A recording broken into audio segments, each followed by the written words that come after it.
And we are live. Welcome to another edition of DT Live. Tonight, I really didn't have anything planned for any kind of content on the channel, but I felt like I wanted to play a game this evening, so I was gonna fire up an oldie but a goodie, the Battle for Wesnoth. It's been around for a long time. It's a very popular free and open source game. It's in every Linux distribution's repositories. And it's just really good. It's got really good gameplay, pretty decent graphics. It's got an incredible original music score to it. And it's, matter of fact, the soundtrack to this game is so incredible. You may just want to go download the music from it. Not even kidding. Being free and open source, you can just go grab the original score. And I've done that in years past. I've actually had the music for Wesnoth actually on my computer before, just to listen to it, not necessarily to play the game. So you guys that are hanging out in the YouTube chat, how are we as far as audio? I'm not previewing the stream at the moment. All right, so we've got ZTube hanging out in the chat. Greetings from Germany. Oh, good to have you here. And new address is here. David Gomez.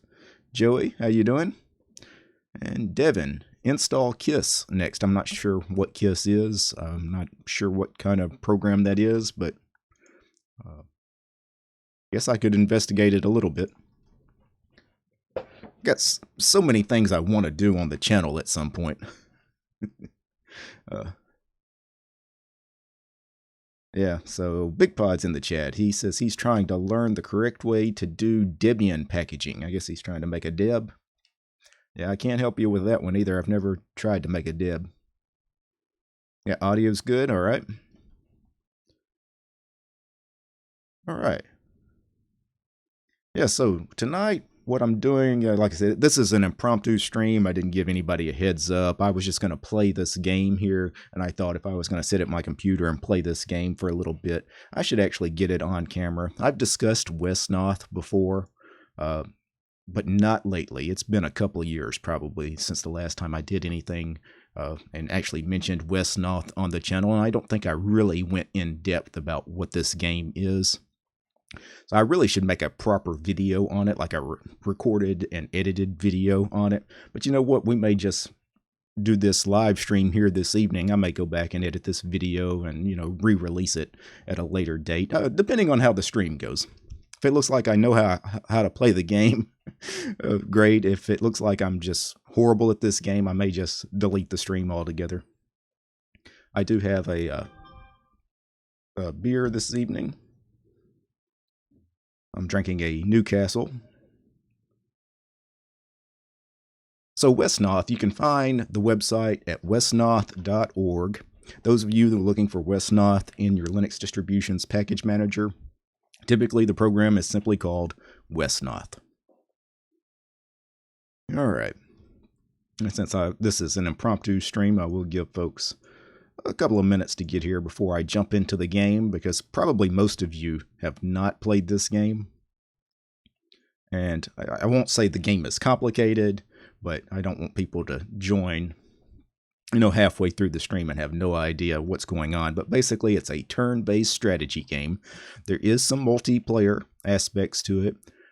You can get it through your Linux distributions repositories. If you prefer to get it through Steam, it is on Steam. Although I don't know why you would get it on Steam if you could just get it through your Linux distributions repositories. But if you want it on Steam, it's there. I'm not going to do a multiplayer. You guys know I don't game very often. I haven't played Wesnoth lately, so I may be very, very bad at it. So I'm going to play against the AI. So, all right.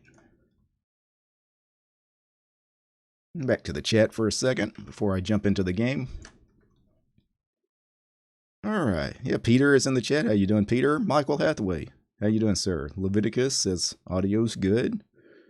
Yeah, Big Pod. Deb packaging is insanely hard and idiotic. Okay. You should have just created a snap, right?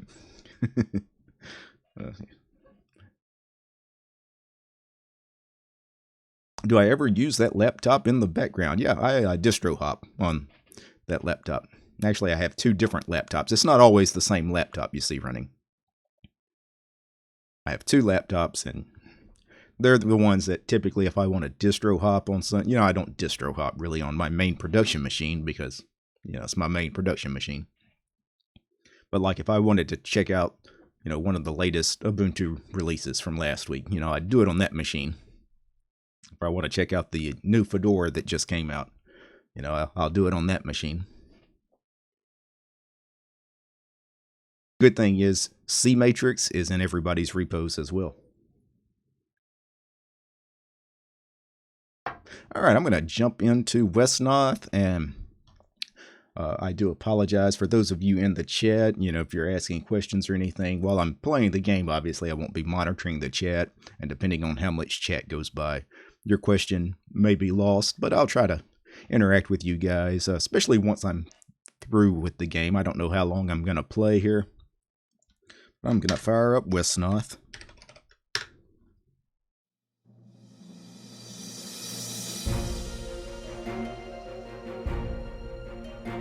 And you guys let me know how the audio is as far as the game audio. I turned it down a little bit so you could hear me speak because the music in this game tends to be kind of loud.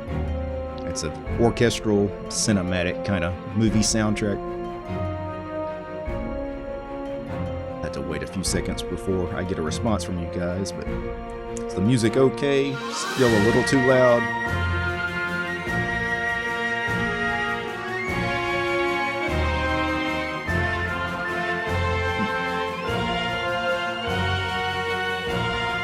Yeah, perfect. Great. All right. If it's too loud, just let me know, and I can adjust it here in OBS. A bit loud. We'll turn it down a few more decibels. Maybe turn it down a bit more. Okay. There's about a 20 or 30 second delay between me and the YouTube chat, so I'll wait about 20 more seconds and see how the game audio is now.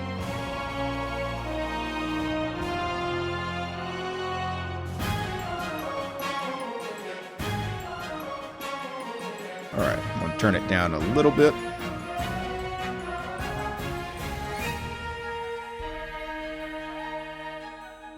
Alright, I turned it down about 10 decibels. It should be pretty low now. Yeah, good now. Alright. Alright. And what I'm going to do, since I'm playing single player, is I am going to play one of the campaigns here. So if you click campaigns, there are several campaigns to choose from. Like this very first one, A Tale of Two Brothers. It has 4 different scenarios you have to go through. But depending on which campaign you choose, it could have, many more scenarios than just 4. Some of them have, 18 scenarios. I think there's one in here that's got nearly 30 scenarios that you have to complete. I'm just going to do this very first one. It says rookie level. Since I don't play this game very often, that's the one I'm going to choose. Select difficulty. Do we want to do the beginner or do we want to do a challenging level? Considering I haven't played in a while. Playing as on the challenging level is probably not a good idea, so I'll go with the beginner level. Alright, the remote freehold of Magri in the western reaches of the Kingdom of Wesnoth was once a peaceful place.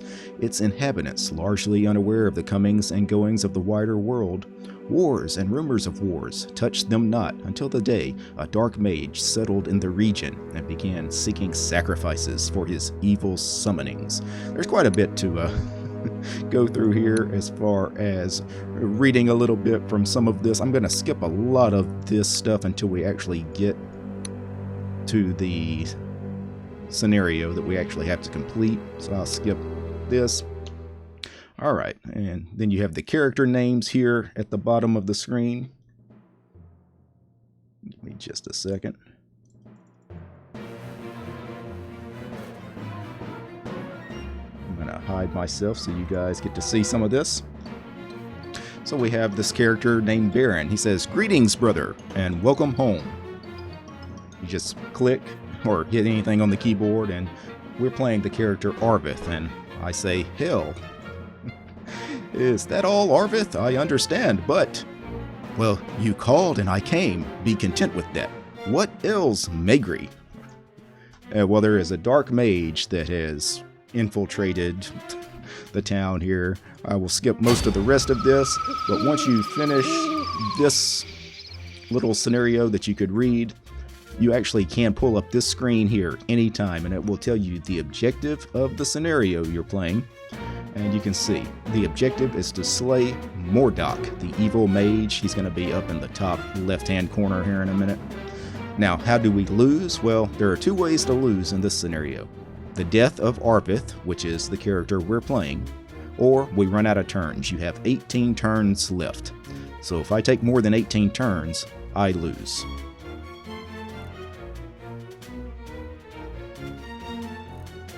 Alright. So, now since this is a turn-based game, I can take all the time in the world. I get the first turn here. We are Arvith here. If I hover over him, it will tell us, well, if I click on him, it will tell us his hit points. He's got 58 hit points. That's pretty good for most of these characters are not going to have that much hit points. It also tells us his experience level. The more experience you gain, the higher level character you become. Arvith is a level 2 character, where all these other characters around him will start at level 1. And it's important to try to level up your other characters when you can. Other than that, he's got attacks. He's got a sword attack, which is 8x4. What that means is his sword does 8 damage, and he gets 4 chances to swing it. Or he has a lance attack that does 28x2. So it does 28 damage, and he gets to do it twice. Now, just because you have 4 chances to swing your sword or 2 chances to, jab somebody with your lance doesn't mean it's going to hit every time.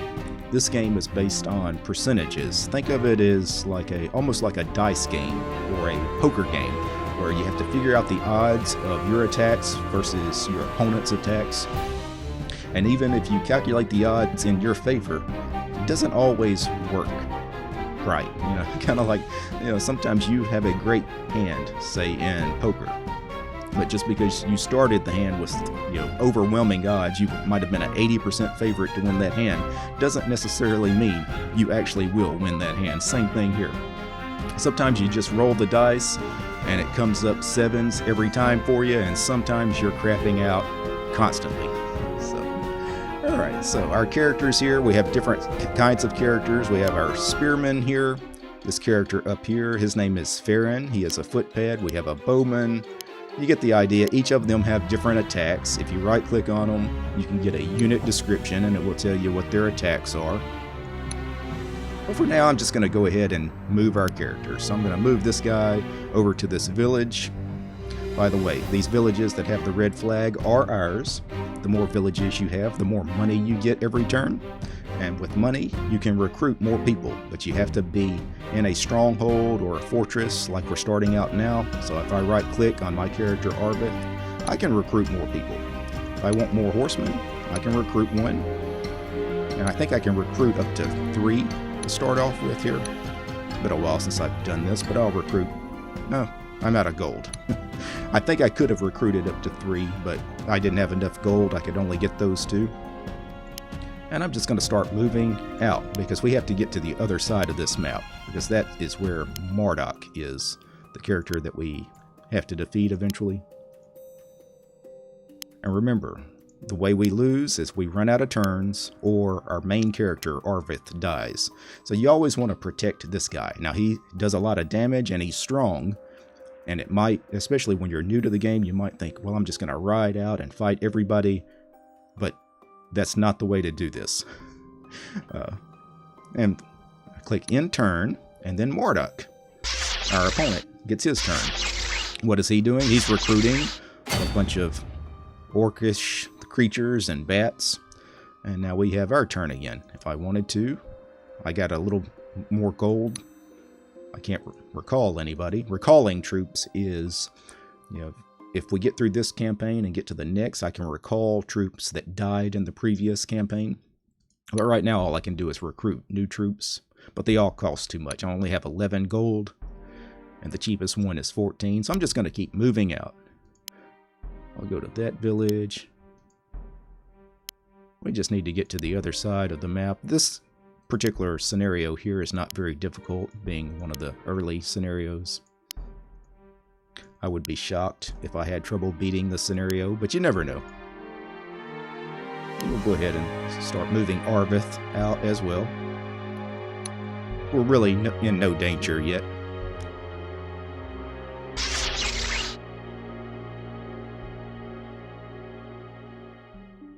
Alright, and they took their turn, now I get my turn. The good thing about this being a turn-based strategy game is I can come back to the chat for a second. Thank you for the super chat there, Michael. Appreciate that, buddy. He says, great seeing you, Derek. Let me know if you need anything for the channel. Thanks, Michael. You're the best. Somebody also in the chat was asking, have I played 0 AD? I have actually played 0 AD once or twice on the channel. It's been a while since I did that. I may do a 0 AD stream sometime in the near future. I love 0 AD. It's real-time strategy where this is turn-based. So with 0 AD, I couldn't do what I just did, where I just leave the game and come to the chat. 0 AD, I wouldn't be able to really do much with you guys because it's, you know, real-time and you got to keep at it. If you just dilly-dally for 30 seconds, you know, your opponent really gets the upper hand.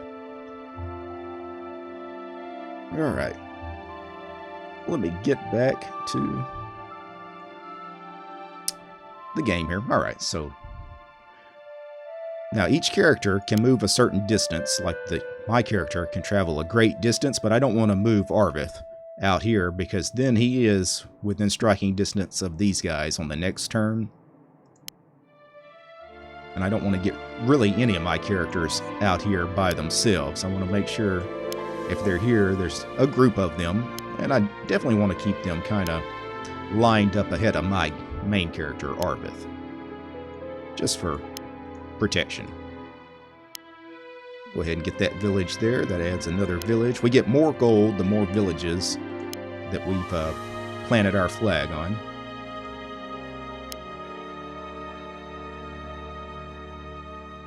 Just take that guy there. I'll end the turn.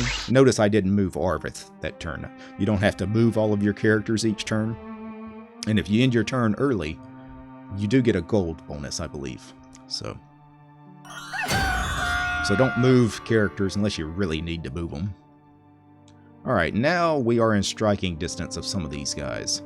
So this character here, if I hover over him and click him, he is a ghoul. He has a couple of qualities here. He is undead, which means he's immune to drain, poison, and plague. So if I had somebody that could do poison damage, it wouldn't do anything to this guy. He also has the trait of being fearless, which means he fights normally during unfavorable times of the day. Certain characters fight better during the day, others fight better at night, some fight better in the forest, some fight better in the mountains, etc. So if I charge this guy with one of my horsemen,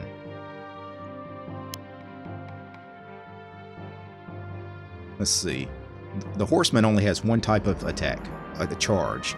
It does 14 damage and he gets to do it twice. That's not enough to kill this guy, even if he hit him both times. If I do damage calculation, you can see that the ghoul has 6x3 attack. It even gives us some percentages, some of the odds as far as what's about to happen. I'm just going to go with it for now. This is really not the best attack I could have done on this guy. But I don't think he's going to kill my horseman. Well, he got all 3 shots in. The best attack would have been to send this bowman here and try to get this guy. And the reason for that is the bowman, he has 2 types of attack. He has a ranged attack and a melee attack. And if you send somebody with a ranged attack against an opponent that doesn't have a ranged attack, he can't fight back. Alright. So these are walking corpses here. They're not very strong. They only have 18 hit points. So I sent this footpad here. He has a range attack. You see the sling does 5 damage by 2. Not very good chance of him. Well, 60% chance. Let's go with it. You see, he got to do it twice, but these walking corpses, they don't have a ranged attack, so they could not respond to his attacks. If they had had a ranged attack, then every time this character did the sling, the walking corpse could do his ranged attack back. Alright, so this guy has a ranged attack, so we'll try it out there. It's just a 6x1. And let's see if we can get this guy with the spear. And we got him. Let's start getting some of our other folks up.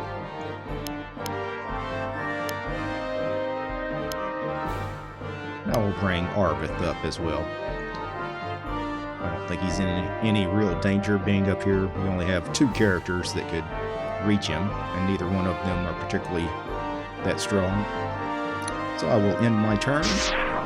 Let Marduk have his turn.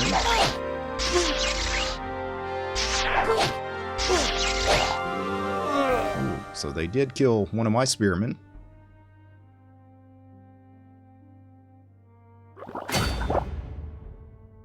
Still have this horseman way over here. Let's get him back in the action. Let's see. This guy is very strong here. 33 hit points.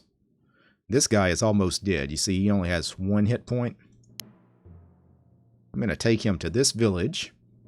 For one thing, it plants our flag on that village. It also lets this guy heal, because at 1 hit point, if anybody touches him, he's dead.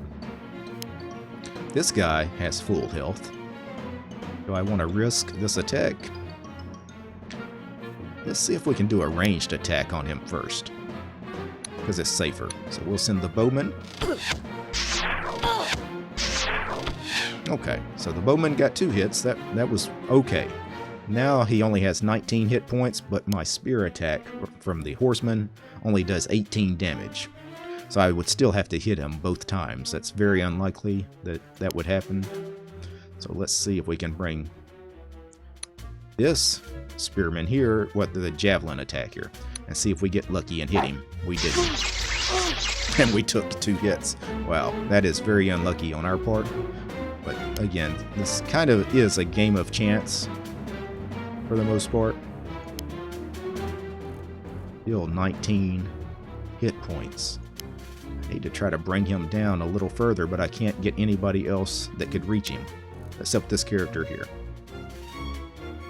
See if we can hit him with the sling. Alright, we did hit him at least. Now I will take this guy, and he just needs to hit him 1 time, and he's dead. But he did damage, severely damage, a couple of these characters. I'm a little worried about what's going on here now. I actually did not expect this scenario to be that difficult, but I haven't played the game in a while. Alright, so now this character, 27 hit points left. Let's see. If I could get this spearman to hit him, it wouldn't do enough damage. How about... Let's send this guy with the javelin. And the javelin missed, and then we got hit twice. Oh, that was just horrible.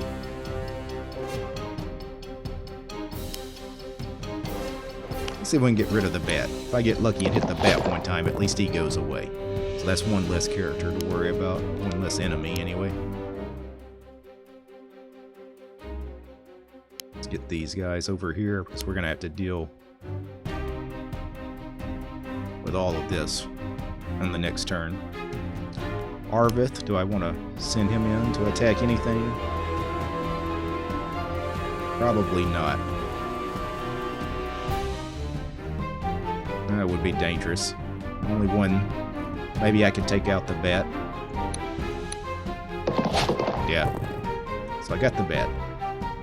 But I am in a little bit of a situation, because this guy is probably going to attack me this next turn, and he's pretty strong. But I haven't taken any damage yet, so I don't think he could kill me. But he could hurt me. They are picking on the horseman. The AI is pretty smart. It knows the people to go after. It's a pretty good AI, actually. It acts very much like a real person would. It's smart enough to know, hey, this guy's hurt. Let's go ahead and take him out. Alright. So this is the character that's going to give us the most problems right now. He's got 27 hit points. Let me see if I can get him with the javelin.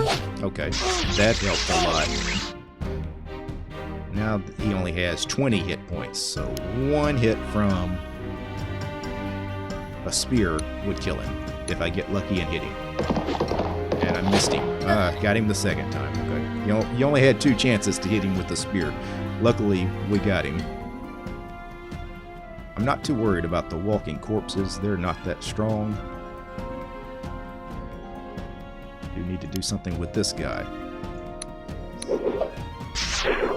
Well, damaged him a little bit with the sling, but man, he is getting really lucky. He hits every time he...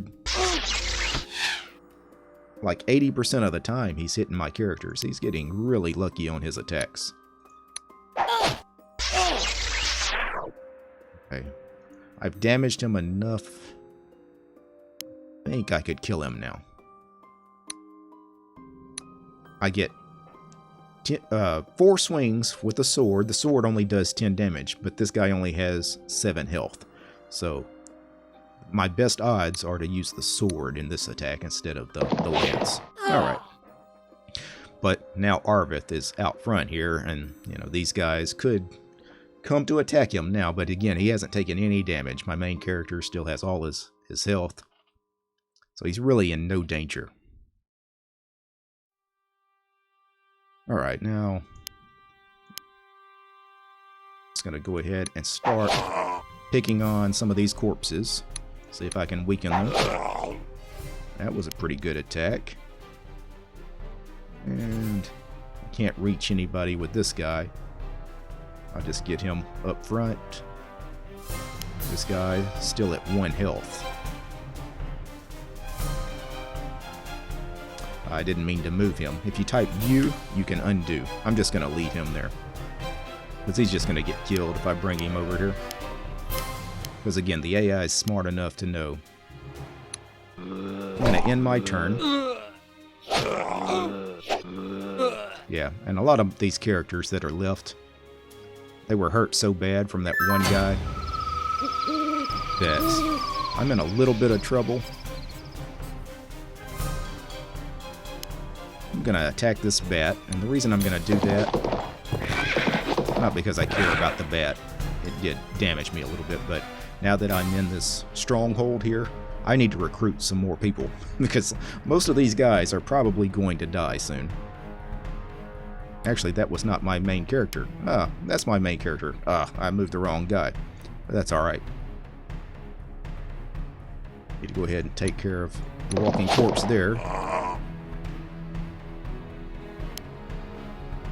Let's see. Let's go ahead and try the javelin attack there. Took care of that one. See if he can javelin that one.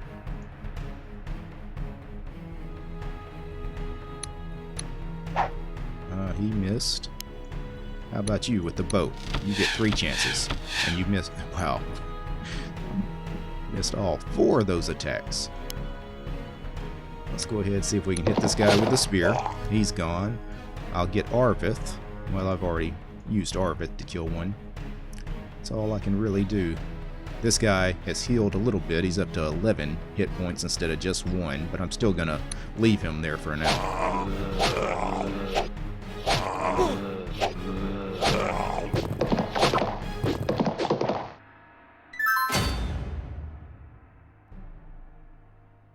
Alright, let's see if we can get rid of that bat. Oh, that bat only has 5 hit points left, but I was hoping we'd get rid of him, but this javelin, if it's lucky enough to hit, will be the end of him. Okay. And Yeah, let's do the spear. Wow, we got really lucky there that we hit both times. This guy's only got 9 hit points left. The bow does 5 damage. We'd have to get lucky and hit him 2 out of 3 times. Hit him 1 out of 3. See if the javelin can get him. Oh no. We're running out of people to send after him. And he missed. I'm going to send my main character after him, possibly. No. This guy, he's got 21 health. I'm going to go ahead and move him back out.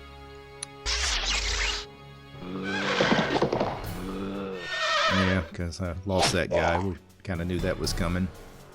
About to lose a few of these guys. But luckily, Marduk up here, he's lost most of his guys too. I mean, we've killed most of his characters as well. So this guy is full health. He's got 21 hit points out of a maximum of 21. Spear only does 18 damage. The javelin does 5 if I get lucky and hit him with the javelin. I did. Now I just need to get lucky and hit him with one of the 2 spear charges. Alright, and he's dead. This guy only has 4 health, so if I just hit him with anything, he'll die. Alright. We are okay now, because I'm going to move Arvith, the main character, to this stronghold. And now I'm going to recruit. I've got 77 gold. I'm going to get another horseman. I want another bowman. They're really nice. They're, 6x3 damage that they do. It's pretty nice. I like the bowman. Matter of fact, I'm going to get a second one. Alright. Will it let me recruit one more? No, maximum of 3 recruits. Or, yeah, 3 recruits.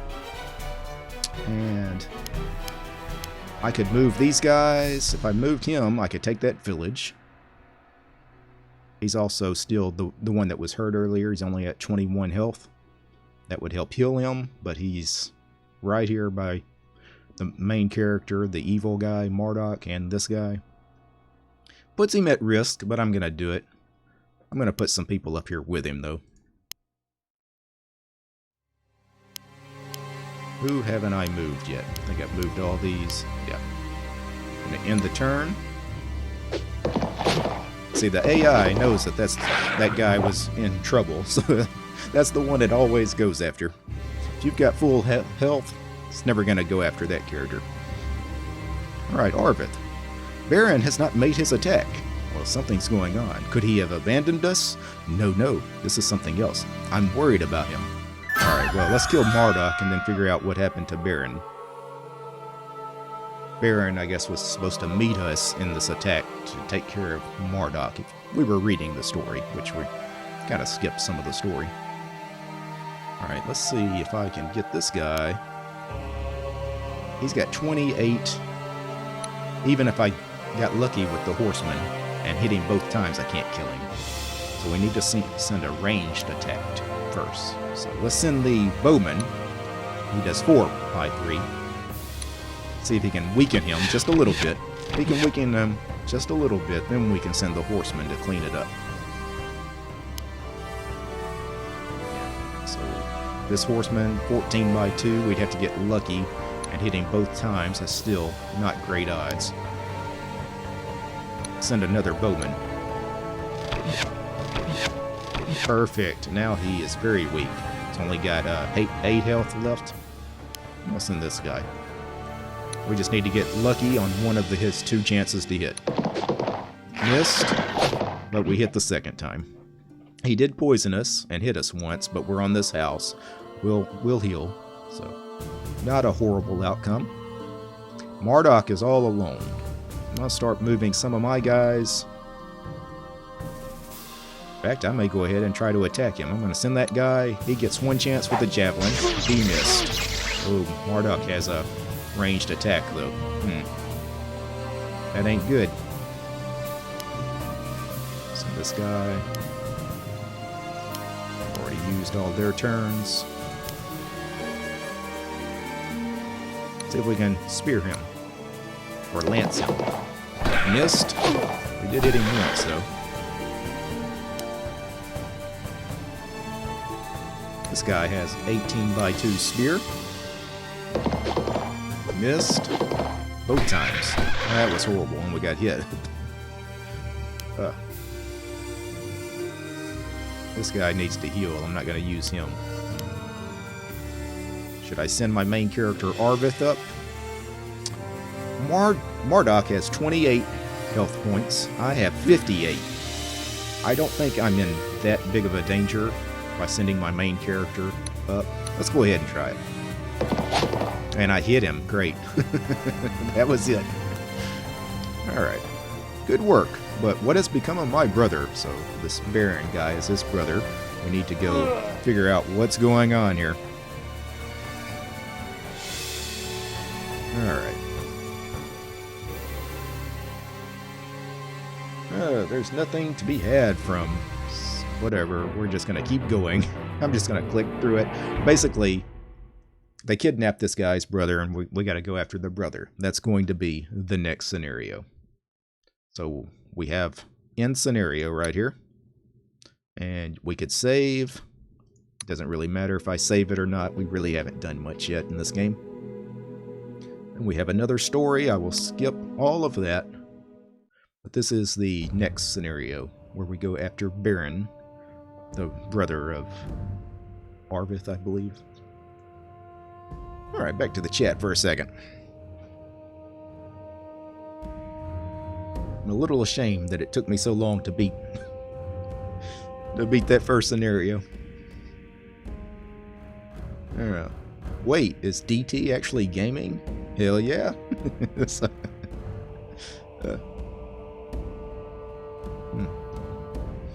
Yeah. The game is kind of cut away by your overlay. Yeah, I noticed that. Only on the, this part here. If you haven't to read, I don't think it matters once I actually get to the, I could adjust this, actually. You guys got a second. If I can adjust this without doing too much damage. Now it cuts off the top, but the top is actually kind of important. Actually, it's much more important than what was cut off at the bottom.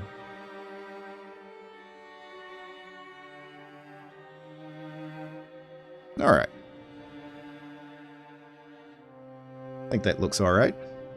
Hopefully that works out better. Yeah, because the top part actually, I mean, this is what tells you how much gold, how many turns you have. This is much more important for you guys to see than some of the stuff at the bottom of the screen. But now we should be good. Alright. So, what is the objective here? We're chasing after some men who kidnapped my brother. Those men told me their prisoner had attempted to murder their master and warned that evil men would follow him. Advance no further, or you will die. So much for those ghost stories. Mere elves will not stop me from freeing Baron. Okay, well, let's go get him. Alright, here's the objective. To claim victory, we have to fight our way through the woods before the kidnappers escape. And how do we lose? Arvith, our main character, dies, or we run out of turns. We have 28 turns this time. Alright, well, let's get started. The first thing we need to do, since we had so many of our recruits left last time, and some of them gained quite a bit of experience, we want to recruit, or recall, rather, some of those that were getting close to leveling up. So, I sort them by experience gained last time. The Spearman, he wasn't that close to leveling up, but you know what? We'll still go ahead and recall him. We've got plenty of gold. So we'll recall that guy. We'll recall this horseman, because he had already gained a little experience. We'll recall this spearman. And nobody else is worth recalling. The rest of them, we should just recruit. It's always cheaper to recruit than to recall. So none of the other guys we could recall, we're all in like single-digit experience. It's not worth spending that extra gold. Just go ahead and get some new guys. So I'll recruit another horseman. I like the bowman. Recruit another bowman. Recruit another spearman. And you know what? We'll do one more horseman. I think that's all we can do because we've already filled up everything here in the stronghold. We have this guy here on the other team waiting on us to end the turn, and that's it. I could move Arvith out, but that would be dangerous, so I'm going to end the turn.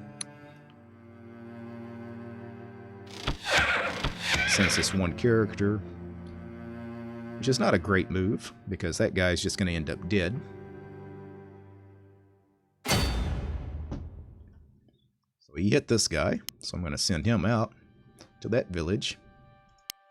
I'll see if this guy can hit him with the javelin. Ooh, that wasn't good. This guy can get him with his javelin. Both the javelin guys missed. I'm going to see if we can hit him with that javelin. Okay. I was just trying to get this guy weakened a little bit before I send the spearman or the horseman with the lance. He still has too much health. He has 32 health. The only way my horseman could kill him is to hit him both times. The odds of him hitting him twice with this spear are not great. Yeah. But we took no damage, so that was a perfect turn, though. So let's see if we get lucky with this one. No, we got unlucky with that one.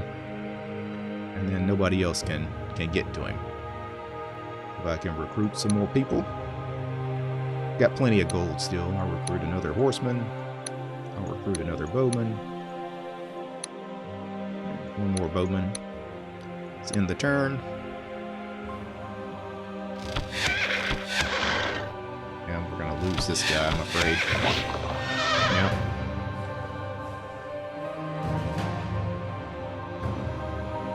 And I need to check and see if that guy was one of the ones we recalled that had some experience, because I may need to go back and recall him again.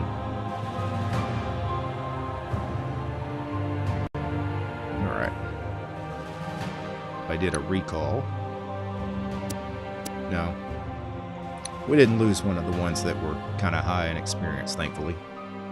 This guy is close to death. Send the horseman. He's gone. Okay. This guy's full health. This guy's full health. Send the bowman. He's got 5x3. We hit him 2 out of 3 times. That was a pretty good result. Send this bowman.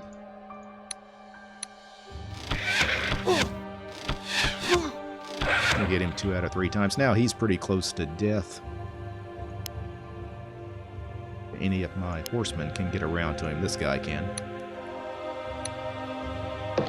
And 1 hit. He's done. This guy is still full strength. He's very strong. Send the bowman. Alright, we hit him twice. 3 times. Perfect. That was a great result, because now, what I may just send Arvith. So Arvith does enough damage. If I get lucky and hit him 1 time, he's dead. And he's gone. Alright. And then this guy can still move. I'll start moving some of these guys out. So we got to get to the other side of the screen. We have 28 turns to get through the woods here. Alright, end the turn.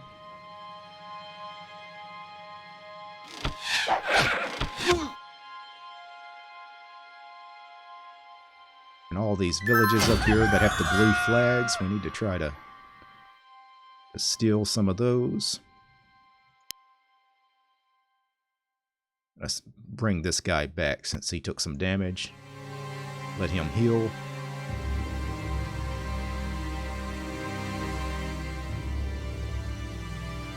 Not exactly sure how I want to attack this guy. I think the bowman would be great, but they can't reach, except for this one. He's got a 7x3 attack. That's good. We get lucky and hit him a couple of times. We completely miss, though. See if this bowman... Well, I didn't attack, though. Let me undo that and try that one more time. See if he gets a little luckier. He hit him twice. Now we just need to get lucky with the horseman. He has 22 by 2 on the charge. Just need to hit him once. And he's dead.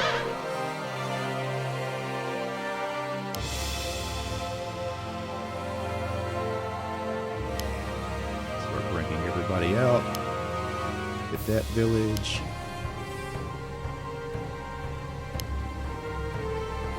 And end the turn.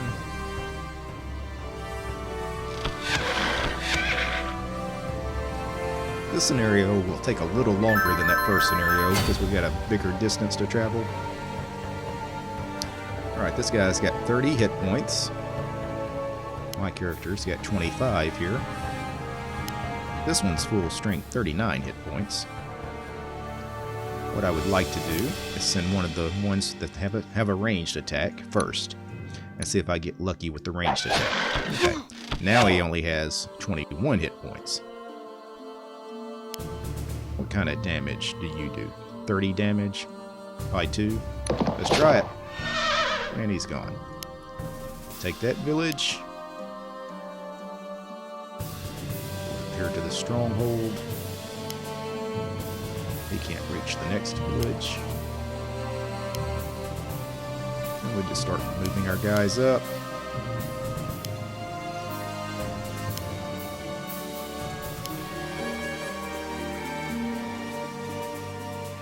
Turn.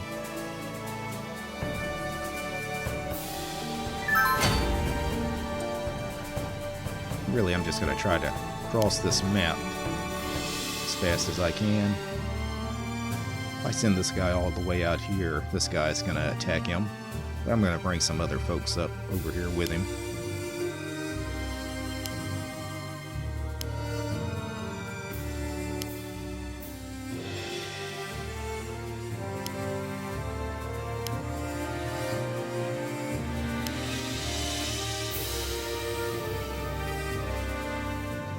That village.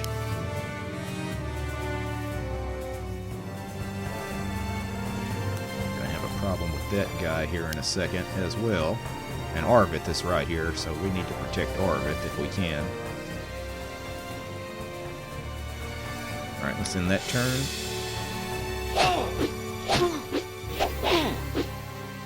Strange he attacked the foot soldier there instead of Arvith. Would have thought the AI would have attacked my main character here. Since he didn't, we'll go ahead and eliminate that. Move this guy. We'll take another village. That's getting us more gold. By the way, since I'm in this foothold, the stronghold here, I'm gonna see if I could recruit some more people. Don't really need to, though. Alright, this guy has 33 health. We only do 22 with the lance. We'd have to get lucky and hit him both times. The odds are not great on that actually happening, so I'm gonna do the javelin. Missed with the javelin. Let's do the bowman. He does 7 by 3. He misses every single time.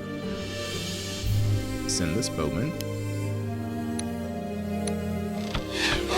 And nobody has hit this guy yet. Oh my goodness. He's still too strong really for this guy. He would still have to get both hits to kill him. It's just unlikely that would happen. What I'm going to do is actually just going to move him here to get another village. I will send this bowman. I'm just going to keep softening this guy up. Alright, at least somebody did some damage to him. But now we can't reach him. We'll have to wait till the next turn.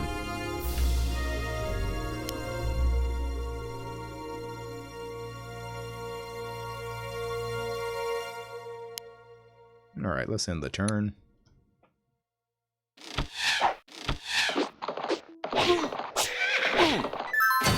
Part of why he was a little lucky there is probably the terrain. Each character is better in certain terrains than others.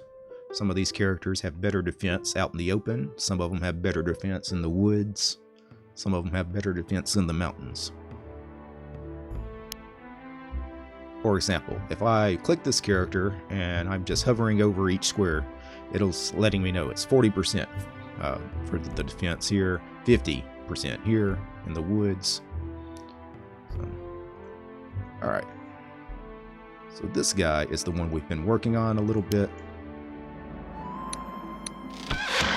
Alright, one more hit, and he's gone. This guy is full strength still. Let's see what we can do.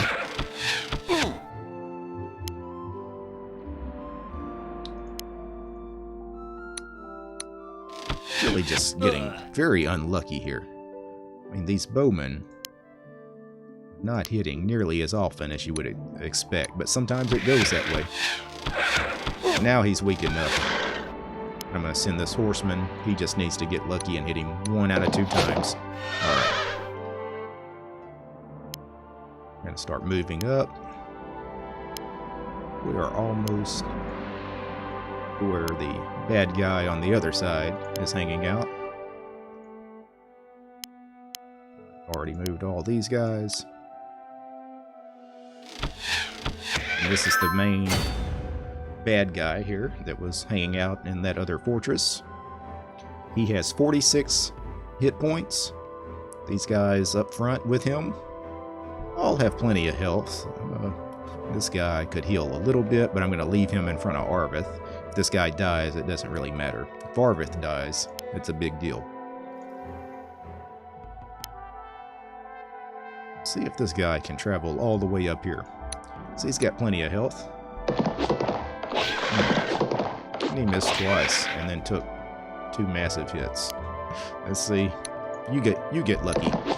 You miss and take 2 hits. Oh, that's major damage these guys are taking, and none of them are hitting. Still got 28 health. What does Arvith do? 25 with the lance. I would have to get lucky and hit him twice. There's not great odds that that would happen. I'm gonna send this guy with his 18x2 attack. Now I'll send Arvith to clean it up. He just needs to hit him 1 out of 2 times. There we go. Alright. Foolish human, you have killed me, but you will not catch the undead in time. I have fulfilled my contract, and will be reanimated soon to become a lord of their armies. Follow their back trail. So we have to follow them through the forest still. So now starts a scenario called the chase, where we keep going further through the woods here, further up the map. We have to catch the kidnappers, so there's going to be 2 or 3 kidnappers up here, and we have to catch them or kill them. And to lose, once again, if Arvith dies, we lose. We have 20 turns to get the scenario completed. I will get back to the chat though. That's a little bit of Wesnoth. I've been playing for nearly an hour, and I've only gotten through really the first 2 scenarios here. Hope you guys are finding the game interesting. This hex map, yeah, turn-based strategy game. Really cool game. Kind of a old school game. I'm not exactly sure when development on Wesnoth started. It's been around forever. It's been around at least as long as I've been using Linux. Let me actually see if I can do a quick search on Wesnoth. The initial release was 2003, so it's been around for a long time.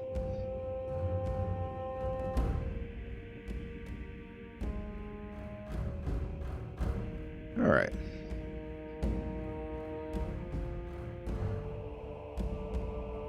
Back to the chat here, guys. I'll see if I can catch up with some of what was going on. Alright. Yeah, not much going on in the chat. Okay.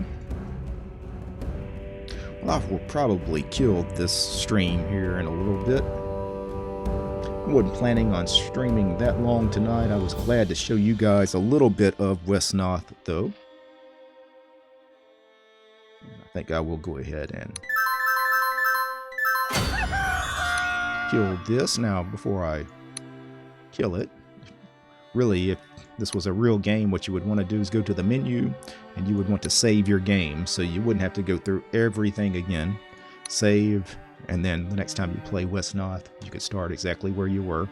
You would just come back and go to menu, you would load game, and then pick the spot that you had saved. There is some auto-saving going on as well in Wesnoth, so you don't get in a situation where you played a couple hours, you never saved yourself, and then you got to start all the way at the back of the beginning of the very first scenario. Luckily, it does do some auto-saving. Go ahead and quit out of the game. Go to menu, quit to main menu. When I click on the credits here, and this will give you all the people that have contributed to the project. I did want to just take a look at this, and the reason I wanted to take a look at this is because I wanted to see who wrote the music. Because the people that did the soundtrack, I really want to applaud the people. We got a lot of translations, a lot of graphics. Will I find the music? I probably scrolled too fast. See the people that contributed to the music, though. Right here. These 10 people. Yeah, great job, guys. Just fantastic on the score. Alright. And I will hang out with you guys in the chat for a few minutes before I kill the stream. If you guys got anything that you want to discuss, any questions or comments. Doesn't necessarily have to be Wesnoth related either.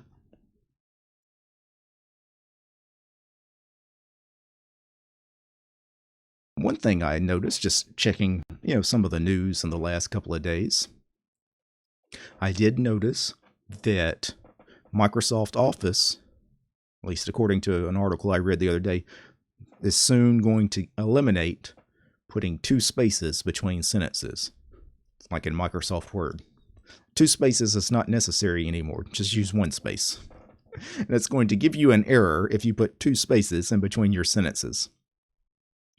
Now, for somebody that grew up always putting 2 spaces between every sentence, because that was the proper way to do it, especially in ancient times, especially when people still use typewriters, and people still use typewriters even when I was a kid. I saw a lot of typewriters still in use back then.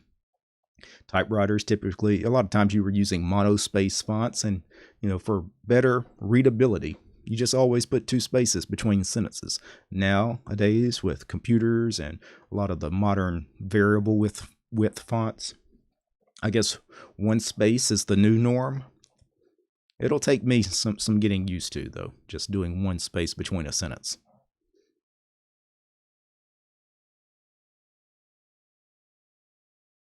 Yeah, somebody was asking, in the chat. Jan, do you listen to symphonic metal, DT? I've listened to some in the past. It's not something I listen to on a regular basis. It's not bad stuff, though.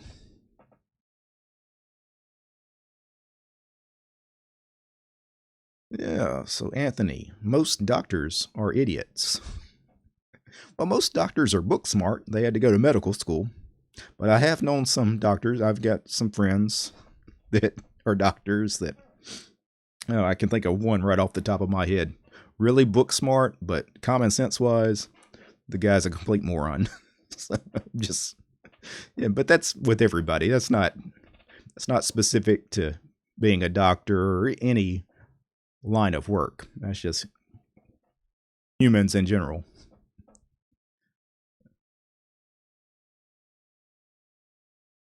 Yeah, Big Pod, you never put 2 spaces between sentences. Yeah, well, like I said, it seems like 1 space is the norm nowadays anyway. But yeah, when I was growing up, it was how we learned to type. It's like you always put 2 spaces between a sentence.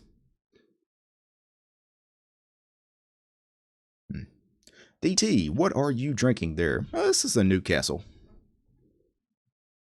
Picked me up a Newcastle before coming home this evening.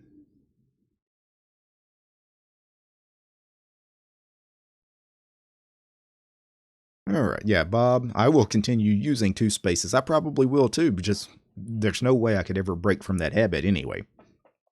The only way I could fix it is, in whatever text editors I use, convert two spaces into just being one space. That's probably the way you'd have to do it.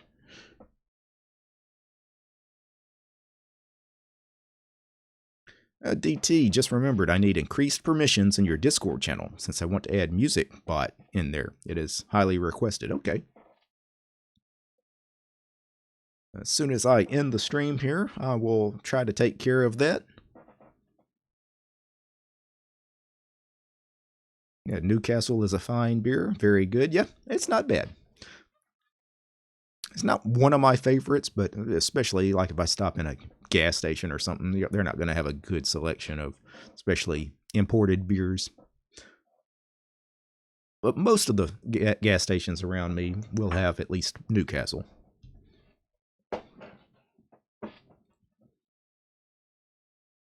Some of the better English beers that I like, well, if you guys have ever had Hobgoblin, it's kind of hard to find here in the States. Love Hobgoblin, though.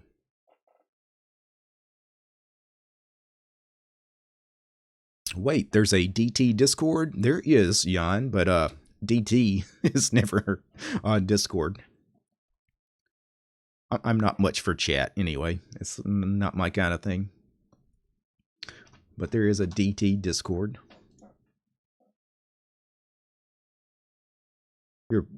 You're much more likely to find me in my IRC channel at the Freenode network. There's a DistroTube channel. I say much more likely. I actually don't hang out in IRC that much either. But I never go to my Discord. The only reason I have a Discord channel is sometimes I do a gaming stream with you guys. You guys join me in a game, and we do voice chat on Discord. That's the only reason I have that channel. I don't hang out there.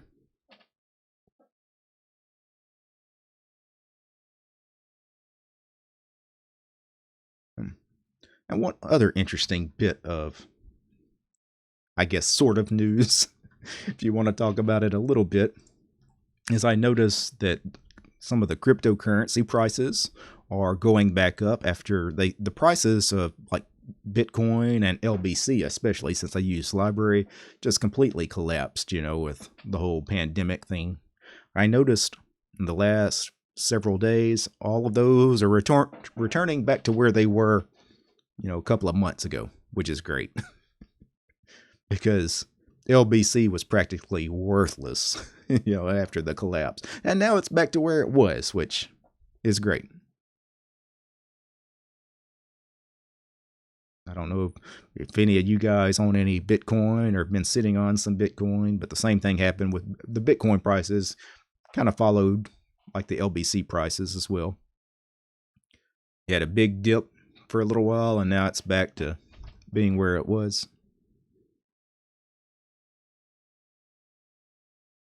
Because I've been sitting on about 100,000 LBC, and I didn't want to cash it out because I couldn't force myself to cash it out at a third of the price that it was in February. So I've just kind of been sitting on it. I was like, maybe the price will come back up, maybe it won't. But either way, it wasn't worth enough money for me to go ahead and cash it out. I'm just going to sit on. And now that 100,000 LBC, as of earlier today, is worth a little more than $2,000, I think. I think the price of LBC now is about 2.3, 2.4 cents, something like that.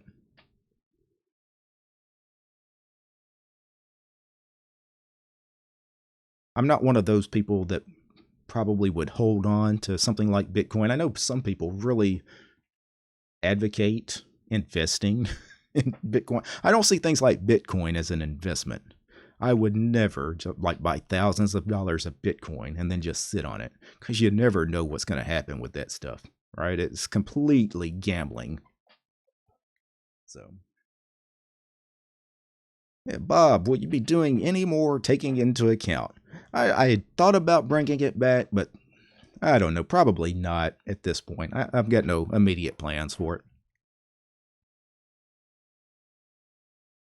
What I'll probably do is when I feel like there's newsworthy stuff to talk about, I'll do a show. It won't be, taking into account, but, I'll do some kind of vlog style show where I'll talk for 20 or 30 minutes on a variety of topics, but it's not something I'm going to schedule every week at this time to do.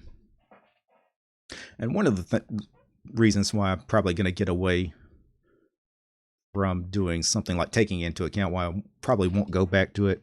It was a different kind of show than everything else on the channel.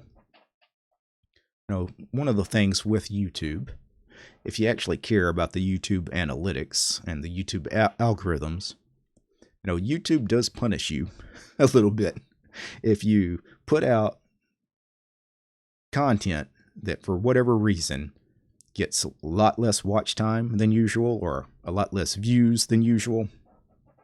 So if I'm doing these tutorials, these Linux tutorials that get a lot of views and a lot of watch time, most of you guys watch them from beginning to end, and or even the distro reviews, I don't do that many that often anymore because I don't really care to do them, but like the Ubuntu 2004 video last week got a lot of views, good watch time. Most people watched it from beginning to well into the video.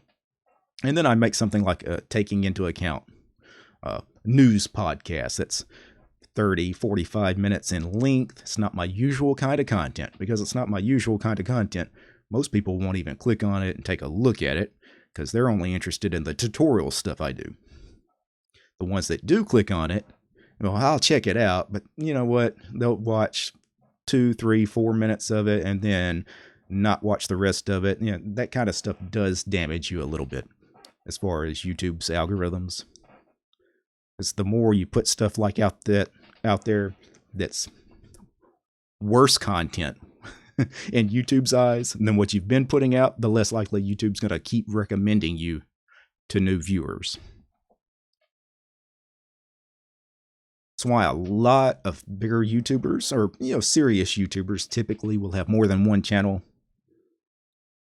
Like you'll have a channel, your main channel, that's more short form factor stuff, 5, 10, 15-minute videos. But if you're going to do like an hour-long podcast kind of show, put that on a different channel. Because if you put that on the channel with the other content, it's actually going to cause you harm. I know that seems strange, but that's the way YouTube works. Yeah. Penguin says, yeah, you miss the taking into account series. I do too. They were fun to make. But like I said, the big problem with it too is, trying to keep a set time. I'm always going to put one out at this time, a time on Thursday every week was what I was doing.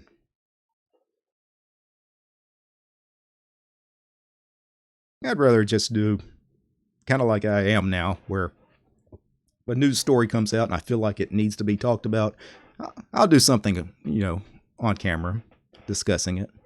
But most of the time, there's really not that much that's really newsworthy.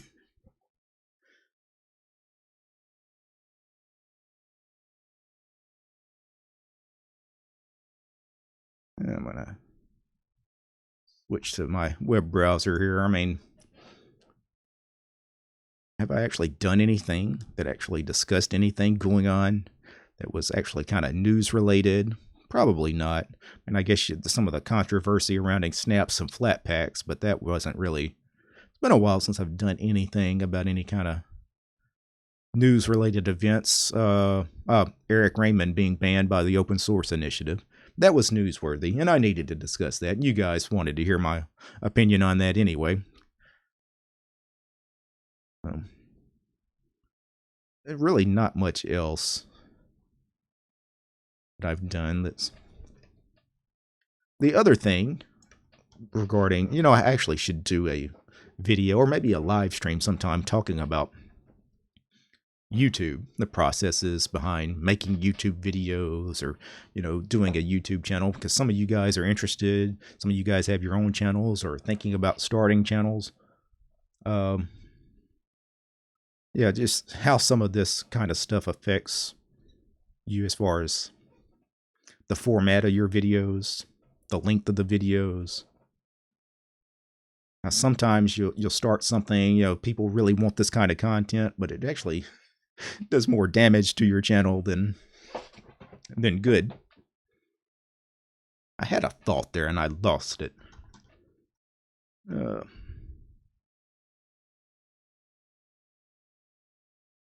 It'll come back to me in a minute. But anyway, well, sometimes you guys ask me, to comment on certain, I guess, news events.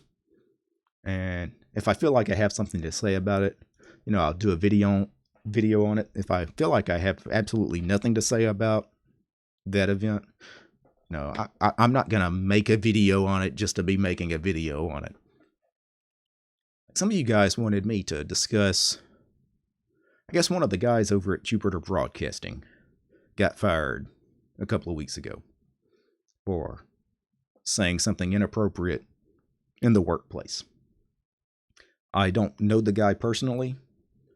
I don't listen to Jupiter Broadcasting's content that often. I mean, I've listened to some of their stuff over the years, but I know nothing about the situation that guy, I don't know what he did, what he said, who he said it to. I don't know that guy personally.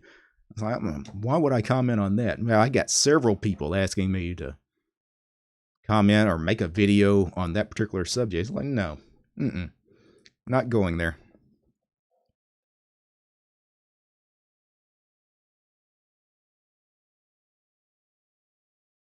Oh, thanks for the super chat. It says, will you make some more floating window manager videos?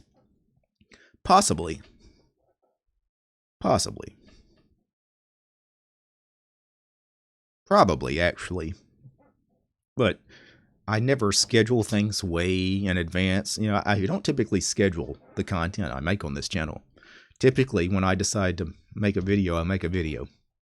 Never know what I have no idea if I'm going to make a video tomorrow. And if I make a video tomorrow, I have no idea what it'll be about. That's typically the way I do these things. And the good thing about doing it that way is typically I'm making the videos I want to make. The videos I feel like making that day. Instead of, having everything planned out weeks ahead of time, then trying to force myself to make this video on this topic that I don't even care about. I don't do that. Maybe I make things harder on myself doing it that way, because I know people that plan things out. I'm going to do these 5 videos this week, and then I'm going to batch record them, which for those not familiar with that term, batch recording means I record multiple videos in one sitting, where you'll pick one day out of the week, Sunday, and you record all 5 videos that you're going to release during the week. That's the way most YouTubers actually kind of do this kind of stuff. I don't. Typically, I record something every day, or practically every day. And I never know what it's going to be. But I think it does keep things fresh. Like the Bash Top video the other day. It had been in my mind for a week or two to make that video. But it wasn't one of those things where I had planned it. Like I had it set in a calendar. It was, okay, I'll probably make a video on that. But yesterday it seemed like it was the right time. I was sitting here and I was like, you know what? I feel like doing that video, right? But if something else had caught my eye, if I had been scouring the internet for some Linux related information, or, I was doing something on my system and I was like, hey, this would make a great video, that would have been the video I would have made yesterday. That's always just whatever I feel like doing at the time.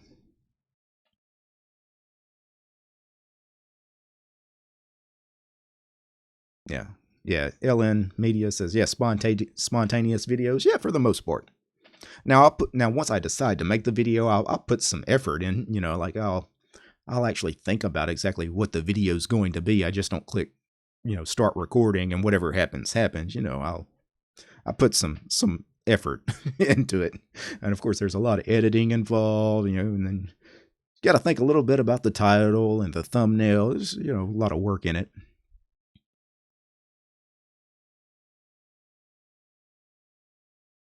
Yeah, Bash Top. Yeah, it looks really nice. Yeah, it's an attractive program. It's very bloated. I would never use it personally.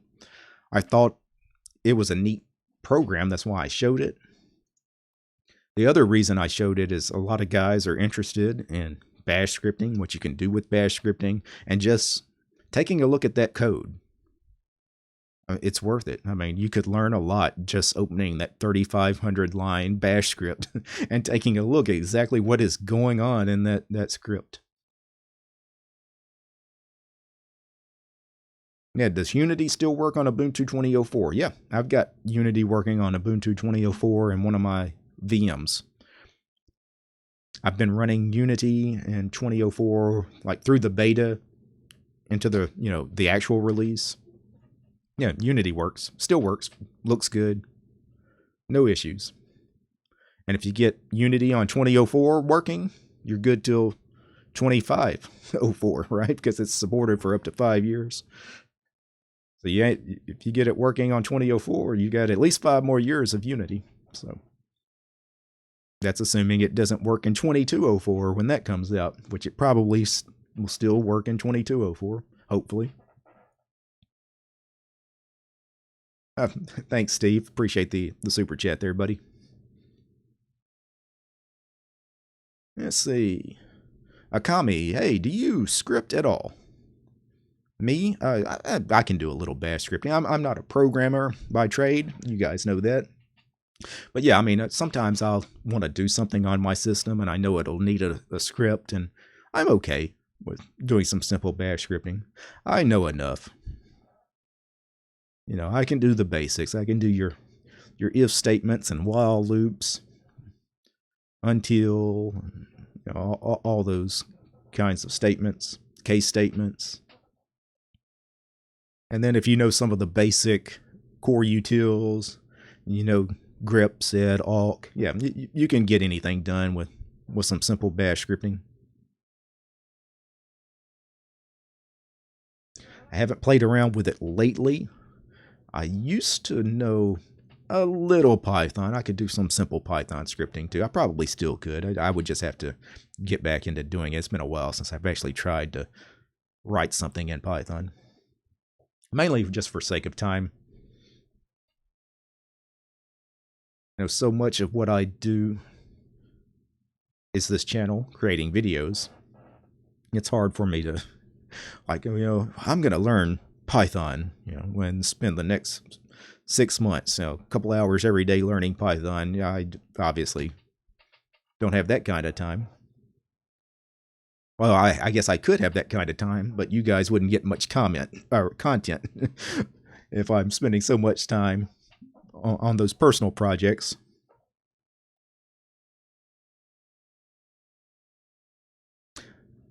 I won't say that I don't enjoy programming or scripting. When I've spent some time in it in the past, I've done some web dev stuff years ago.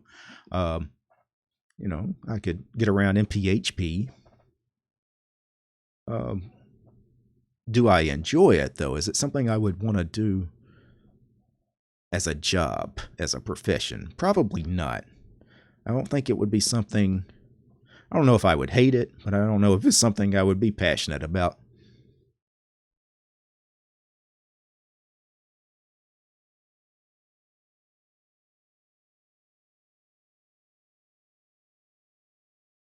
Yeah, Python is great for small scripts.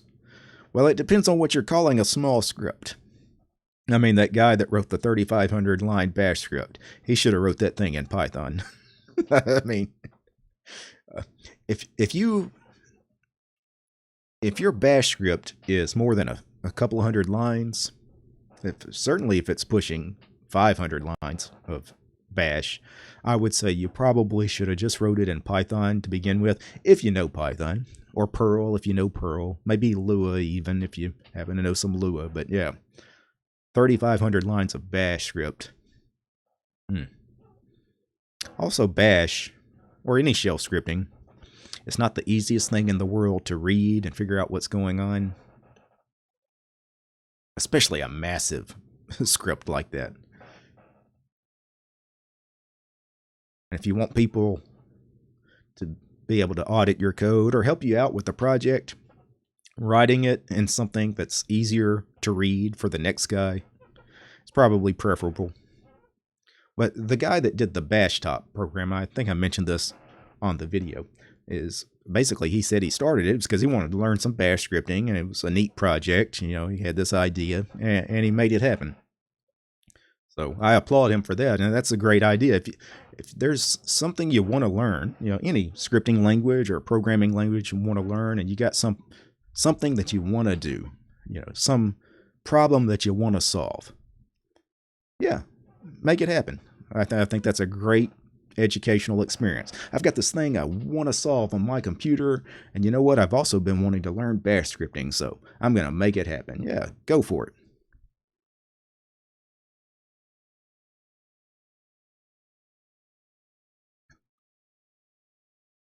Yeah, so Jan is asking, what job do you do? So I don't work with computers at all. Not a sysadmin, not a programmer. Actually, right now, what you're looking at right now is my job making videos, but retail is what my job has been here in the last several years.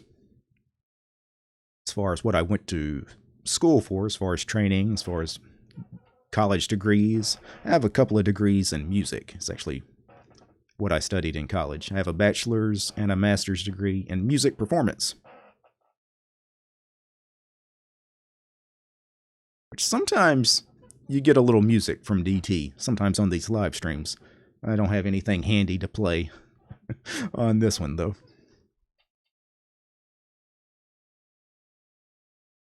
Yeah, it's proprietary software, but you should try Factorio, yeah? I've seen videos about Factorio. It looks like a neat game.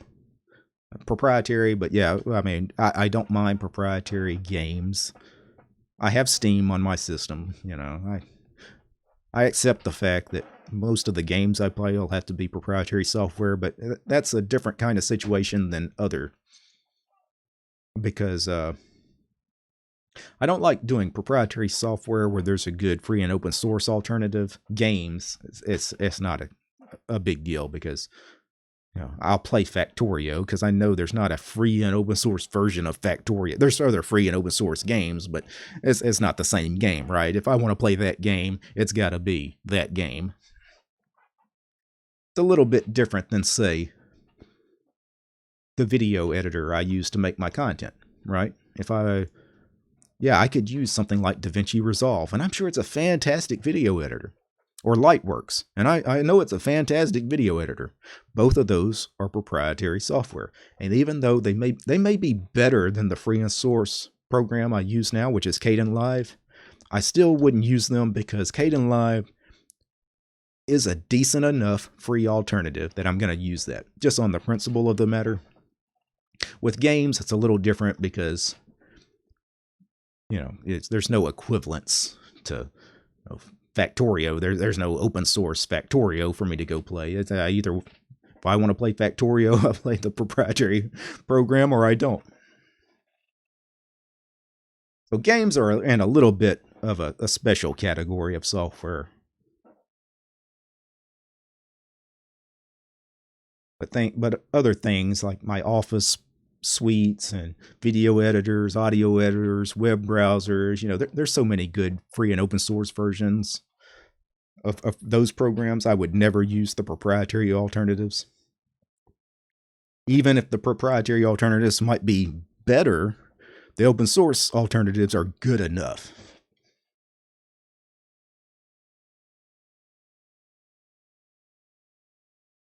Yeah, I saw Keep It Techie was in the chat. How you doing, Josh?